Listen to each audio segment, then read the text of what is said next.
August 22nd, 1986, an interview by Mr. Richard Wormser of Mrs. Nellie Alexander in Woodward, Oklahoma. And Joe had sent me down to and I had read your transcript that you moved to California. But, and I just want to get a little sense. What in 1929? You better go too. What had? You remember the change or something like that? You remember the Well, yes, I kept getting pretty rowdy, and my husband was out of work, so he left, and then I followed him. Now you were on a farm. No, I lived here in Woodford. You were in Woodford. I was raised on a farm. You were raised. And what were you then at that time doing? 29. Well, he worked in the garage. He was working in the garage, and you were, okay, and you were here in town, and you were living in town. I just lived in town. Right. And then what happened? He lost his job here? Yes. So we decided to go west where we could maybe find more work. We went to Amarillo, and then we went from Amarillo out toward Dumas. Okay, let's go back a step. I really like to hear how did you get to Amarillo? I went on a train. You went on the train. How did he went? And he just drove the car down there. He If drove I the car. remember right, yes. Right. So you met him there. He was already. He was there at Amarillo. He was in Amarillo. Okay, and then at Amarillo. And then we went from Amarillo up to Borger and lived there a while. And he worked for Gordon Morey that was raised out around May. Right. And Gordon had a plane out there, and he helped around the airport. So, Joe, do you want to get closer for sound purposes? No problem with me. So you can bring. Yeah. Okay. Fine. Okay. It's a sensitive microphone. Okay. So at this point, you hadn't decided to go to California. You were still. No, you we were in were Texas at this we were point. in Texas, and then we went from Borger out by Dumas, and he got a job on a farm out there. Worked for a while. This is still Texas. Yes. Yeah. Okay. Because I'm not. We were in town. Okay. and- Then we went from there up toward Pritchett, Colorado, and we worked in the broom corn up there. We cut broom corn. This for whom? For who you? Friends or were you? Well, People for you knew? just a farmer there. Did you know him or? No, So you were now at this point. You were kind of doing what so many people did. You were. just migrating around. How did you find? I mean, I'd like to know a little bit in detail. At this, up to when you were in Texas, you were working for people you knew. Yeah, well, he was, yes. Yeah, at May. So in May, a person from May in Texas, he worked for. Then he had to move. You moved on to a farm. You were working in Texas, or when? Yes. He No. plowed for this man out there by Dumas. The same. Did he know this man beforehand? No. How did you get the job? How did you go about getting a job in the? Well, we just drove around, I guess, till we found someone that needed some help. You asked people. Were people friendly? Were they willing to help? Pretty, yes. I mean, did they? This man farmed quite a bit of ground, Right. so he needed someone to help. And my husband worked for him there. And where did you live? On the farm? Yes, he had a house there, and I kept house and cooked for him. Right. And did you get paid? Did you get wages? Yes, but I don't remember what. No, but I mean, it wasn't just a swap for. Oh, no. No. You got. No, he paid us. Yeah. And then when you left, is that because the work ran out, or is that? Yeah, they finished up the plowing, and then we went over to over by Texline, Texas. We lived in Clayton, but we worked over close to Texline. And this was in December by this time. And, but before this, we had cut broom corn up by Pritchett, Colorado. Now, how did you get the job cutting broom corn? Well, we just went out to this man's house and he needed help, so we Just by chance? yes. So what do you do? You would drive from house to house and ask for work. How do you feel about that? Do you feel funny? Well, sort of, because I hadn't ever been used to anything like this. Right, there was a big difference. There was a big change for you. Sure was. Yeah. Did your husband feel bad about having to do that, or? Oh, well, he just knew we needed the job, so this was what we had to do. Well, when you were driving now from place to place, where did you spend the nights? Where did you? We had a little tent that we put up and stayed in the tent. Right. So you meet other people on the road in the same Yes. place? And so did you share? Did you like cook together, or did you? Oh, sometimes we did. And then from your Pritchard, Colorado, and you were working there. Then we came on down to Texline in Clayton, and we lived in Clayton. And then we worked for this man at Texline, and we picked up corn, and this was in December. And I remember my oldest boy was about 4.5 years old, and it was cold. And I wrapped him in a blanket and put him in the front of the barge. And we worked there till we got money enough to go on, and we went down to Las Cruces, New Mexico, and found us a place to live. And there was another family that went along with us from there. Did you met on the road, or? Yes, we met them along the way. And we picked cotton down there, and that was my first cotton to pick. Mm-hmm. And how'd you find that? That's a hard. Well, there's just fields around, and you just go and ask for a job, and they were glad to get people to come in and pick. But that's a pretty hard job. Yes, it was work. But your hands get cut with that, what did you, when you picked it, did you have one of those long sacks? Yes. You had to put it behind? I did. Well, yes, I tied mine around my waist because I couldn't pull it with my shoulder. I wasn't very big, and I could pull more by having it tied around my waist. Yeah, and your children, you had how many children? I had one little boy. You had one little boy. What would you do with him when you had? Well, I took him right with me, and when he got tired, I put him on my cotton sack and pulled him with me. It wasn't easy, but we did it. Yeah, sure, it wasn't easy. It wasn't easy at all. And do you remember what you get paid for doing? No, I don't. It wasn't very much. It seems to me like I want to think it was around 75 cents a 100. And it took me a good day to get 100. Yeah, I can imagine. The two of you. So then what happened the night you stayed? Where did you live? Did you have in a camp, or you used your tent, or what? No, we had rented a little house there, a little Saudi house, and these other folks stayed in the house with us. And what did they have? What did you have in the house? Just tell me a little bit what the house was like. Oh, best I can remember would be just a stove and table and bed and a few chairs is about all. Is it 2 rooms? You had 2 separation for the yes.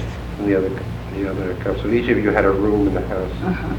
Did you rent it from the person who had the cotton field? I don't remember. It don't seem to me like we did, but I just don't remember. Right. How were the people you worked for? Were they hard to work for? Or were they? Oh no. They were just glad to get it done. Oh yeah, no, sure. At that price, they were very glad to get it done. And so you worked that season until the cotton was picked, and then you had to move on again. Yes. Then we went on over to. Let me look at my notes. We went from there on over to Tucson, and then we left this family there, and we went on up to Coolidge, which is north of there. How much time did you spend in each place roughly when you were there? I really don't know. But it was a couple of months, it was 6 months? Oh, probably a bit, a month or two till we could get money to move on. So you just went from place to place, got money to move on, but you didn't have any particular goal, did you? No, You were not just looking for the really. next job and the next, and you really went through that whole, Yeah, we worked Right. on north, up, and chopped cotton along as the season, came along. And then we went to Northern California and, from Texas now? well... New Mexico, rather. Yeah, then we went on over in Arizona. So in other words, you worked really step by step Uh-huh. till you got to California. But you Yes. hadn't any overall plan to get to California. You Not just, really. So you just happened, fate was carrying you Yes. to, to wherever you got the job. And, Yes. well, how did you pick a place to go to? Did you, Well, you just talk to people along the way, and they'll tell you, well, there's work at so-and-so place, and so this is where you kind of make for. right, okay, and then in New Mexico, you were doing, We're picking cotton. cotton, you were chopping cotton there, We would pick cotton. pick cotton there, Uh-huh. and then we went over in Arizona, and there was a little difference in the time there, and we picked cotton there. And then we chopped cotton as we went along, when the season was right. headed west all the time as you were chopping. Mhm. Did anything, you remember anything about that sticks in your mind until you got to California? There's the hardness of the work. I mean, what did you feel about your lives and where you were headed and what was going to happen to you? Well, I don't know. You wondered what was going to be next, You were about, how old then? You were in your 20s in that Yeah. point? Do you question much? You just, you ever get a point you felt like giving up, or? Oh, yes, you question. You wonder just what life's going to have in store for you. Yeah, did you feel that somebody was playing a dirty trick on you to have to go through all this? Well, I don't know. Do you know what I mean? I mean, the sense of somebody, that things shouldn't be this way. They were not supposed to be this way, right? Well, sure, I knew it wasn't supposed to be that way, but you just sort of have to take life as it comes. Right. So when you got to California, did you feel you had arrived maybe like at a promised land or something? Or is it just another place? Just another place, and you wonder what the next stop's going to be. So, and in California, what happened there? Well, we picked cotton down around Coolidge. And then we started on north and chopped cotton as we went, the different places and climates and everything. The crops were different, Right. And you would work the fruit fields or the vegetable fields? Yes, on up north of San Francisco. What's the hardest crop that you felt to deal with that you dealt with? Wheat and onions. Boy, you had no hesitation. Oh.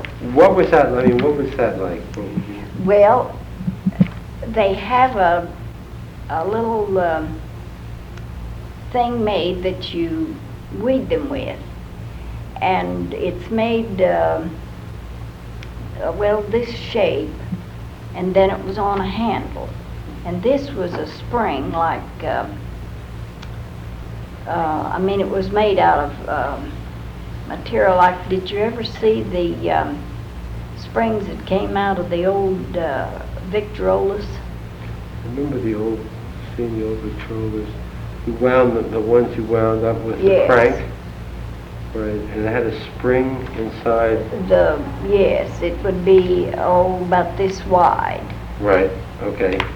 It's sort of a steel deal. But looped. Uh-huh. Okay. And then they took, well, now, I don't know for sure if this is what it was, but this is what it was like to me. And they fastened this on this handle. Mm-hmm. and this handle would be just about this long. Right. And their onions are planted on little ridges like this on each side, and a little ridge would be about this wide. And you just take this thing and go down the row, and you'd almost have to crawl. And you go around each onion on each side and down through the middle just like this to the end of the row.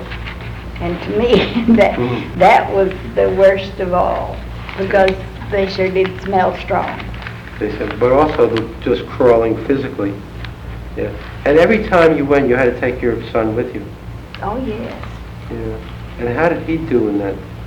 Oh, he was real good. We always give him something to play with, and he just followed along.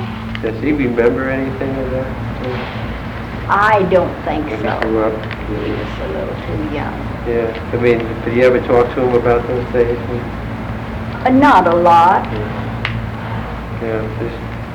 And so in California, then you had been working different crops, and you've been living in camps, migrant camps. And we had a tent that we lived in. And you had the tent. How was it with your other workers? I mean, do you remember, were you socializing much with them? Not very much, because you never knew who was in the next tent by you. So you just sort of had to stay to yourself. Why was that? I mean, it seemed that you were all in the same boat. Well, you just meet all kinds of people out like this. And so the safest thing and best thing to do was just stay to yourself. Because but people might rob you, or people might... Yeah, you never knew who you were living Or your next neighbors to. next to. What about strikes and things of that sort that were taking place in the field? Were you ever working in a camp that had organizations? And had Yes. One morning, we were a little bit late. Now, this is down the southern part of California, down around El Centro. And we were a little bit late going out that morning, and my husband walked out of the tent, and he said, we better not run down there yet. He said, just look down there. And they were all gathered down there in the center of the road, and there was people out in the fields picking right there close. And so we stood and watched them a little while, and these trucks would come by, and I remember this one in particular. It had a flat bed on it, and there was people sitting all around the side and all standing in the center of it. There were just as many as could get on there. And they were hollering and swearing at these people. There was some picking over in the field right there. And they would drive around those fields, you know, and threaten the people. So he said, we've got to get out of here. But you didn't dare pack up and leave in the daytime, you know. So we got everything together, and that night then we left. And went where? We went back north. I can't remember just exactly where we went from there, but we got away from there. But your car kept going. How did you keep your car going through all this travel or something? Well, it was just a little old Ford, and it didn't take very much gas. And he was a mechanic. That helped? That helped. Yes. Yeah. So, how long did you stay after that in California? Well, till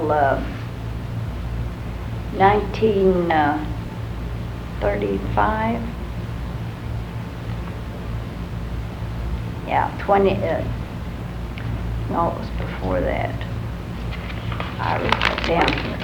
Because I had typhoid fever, and we were up by Bakersfield, and I was in the hospital at Bakersfield for a while. I don't know just exactly how long, because I was unconscious for a while. Right.